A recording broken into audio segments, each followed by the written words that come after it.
I am very excited to start this session with एक Japanese story. Excited इसलिए हूँ कि ये स्टोरी मुझे बहुत पसंद है और ये स्टोरी मुझे बार बार इंस्पायर करती है। जब भी मैं कभी डिस्कम्फर्ट जोन में रहती हूँ या कोई भी चैलेंजेज आता है, कोई भी एडवर्स कंडीशन आता है, तो मुझे बहुत इंस्पायर करती है। इसलिए मैं आपके साथ ये शेयर करना चाहती हूँ। ये स्टोरी एक जापान की है। सभी को पता है कि जापान एक ऐसा कंट्री है जहाँ पे लोग बहुत ज़्यादा पैट्रियोटिक होते हैं, बहुत ज़्यादा लेबोरियस होते हैं और वहाँ सारा कुछ ख़त्म होने के बावजूद भी वो ऐसा देश है जो बहुत ही कम दिनों में वो अपने आप को फिर से दुनिया के नंबर 1 पे ले आने की कोशिश में लगे रहते हैं और आ भी जाते हैं। जापान में ही एक ऐसी फिश की स्टोरी है जो जापान के लोग फ़िश खाना बहुत पसंद करते हैं। उन्हें खाने में हमेशा फ़िश चाहिए और फ़िश उन्हें बहुत ही फेवरेट डिश है उनकी। तो जब एक बार की बात है कि जब ऐसा कुछ कंडीशन था जब हमारे पूरे इंडस्ट्री में मार पड़ी हुई थी जापान में, सारे इंडस्ट्री लॉस में जा रहे थे, तो उनकी फ़िश इंडस्ट्री भी बहुत लॉस में जा रही थी। तो मछुआरे को बहुत प्रॉब्लम हो गई थी। उन्होंने वो समुद्र तट पे जाके वहाँ से फ़िश लाते और बेचते जाते। तो वहाँ के लोग फ़िश खाना चूँकि बहुत पसंद करते थे, तो डिमांड बहुत हाई थी और सप्लाई बहुत कम हो रहा था। तो मछुआरे बहुत परेशान हो गए कि यहाँ के लोगों को सेटिस्फाइड कैसे किया जाए, लोग को डिमांड कैसे पूरा किया जाए, फ़िश तो है ही नहीं समुद्र तट पे।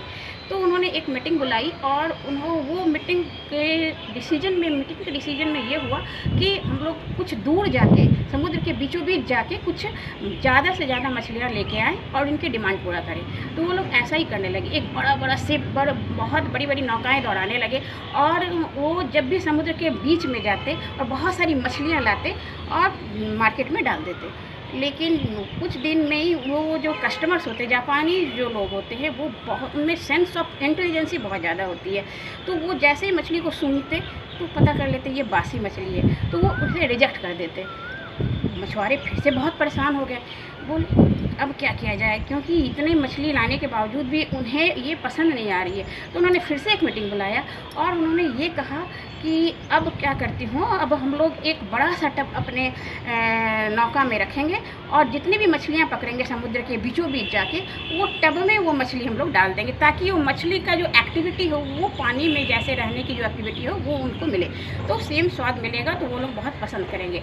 वैसी मछलियाँ वो लोग बहुत सारे मछली लाने लगे और फिर से मार्केट में डालने लगे।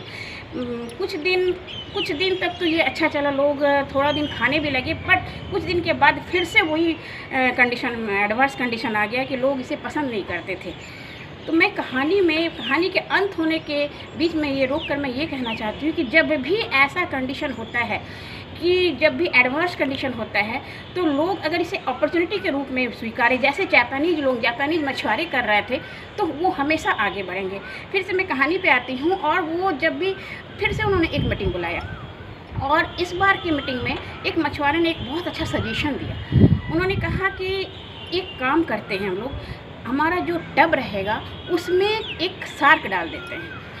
तो वो सजेशन सबको बहुत पसंद आई। उन्होंने ऐसा ही किया। सारे मछुआरे जब भी जाते थे समुद्र के बीचों बीच, उन्हें जाने में और आने में बहुत टाइम लगता था, इसलिए मछलियाँ शायद ढीला पड़ जाती थी, डिस्कम्फर्ट हो जाती थी, एक्टिव नहीं रहते। तो जब शार्क उसमें छोड़ने लगे, तो वो शार्क का जब भी छोटी मछलियाँ उसमें जाती थी, तो कुछ छोटी मछलियाँ शार्क खा जाते थे, कुछ जो भी बच जाते थे, जो भी मछली बच जाती थी, उसमें वो तेज, वो एक्टिवनेस था और वो मछलियाँ जब वो मार्केट में डालते थे तो लोग उसे पसंद करने लगे, लोग उसे खाने लगे। बोले हमें ऐसा ही मछली चाहिए थी।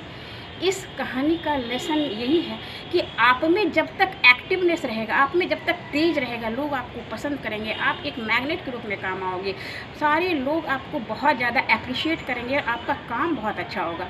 मेरे बिजनेस में भी, नेटवर्क मार्केटिंग में, लोग हमेशा मेरे को पूछते हैं कि मैडम सारा कुछ चल रहा है, इवन मैं भी खुद भी जब भी कभी अपने आप को महसूस करती हूँ मैं तो सारा काम कर ही रही हूँ, फिर भी थोड़ा स्लो क्यों है।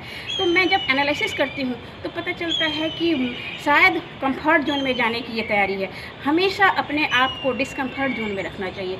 जब तक डिस्कम्फर्ट जोन में रहेंगे तब तक आप में वो मछलियों की तरह, जापानीज मछलियों की तरह तेज रहेगी और वो अपने आप को हमेशा नॉलेज से अपडेट करें, अपने आप को हमेशा वो तेज लाएं, ताकि लोग आपको बहुत पसंद करें और आपका बहुत अच्छा डिमांड हो और आपने जिस भी बिज़नेस में हो वो आपका बहुत अच्छा चले। एक लेसन इसमें और बहुत अच्छी बात एक लेसन सामने उभर के आती है कि आप के पास जब भी कोई ऐसा एडवर्स कंडीशन हो, उसे आप अपॉर्चुनिटी के रूप में, उसे आप चैलेंज के रूप में स्वीकार करने की कोशिश करें। और ये जब भी वो कंडीशन हो उसको प्रॉब्लम की तरह ना समझे, उससे कैसे निकला जाए उसके बारे में सोचें। तब हम लोग भी जापानीज़ की ये फिश की स्टोरी की तरह अपने आप को इंस्पायर करके और हम लोग अपने काम में बहुत आगे सक्सेस कर सकते हैं। Okay, thank you.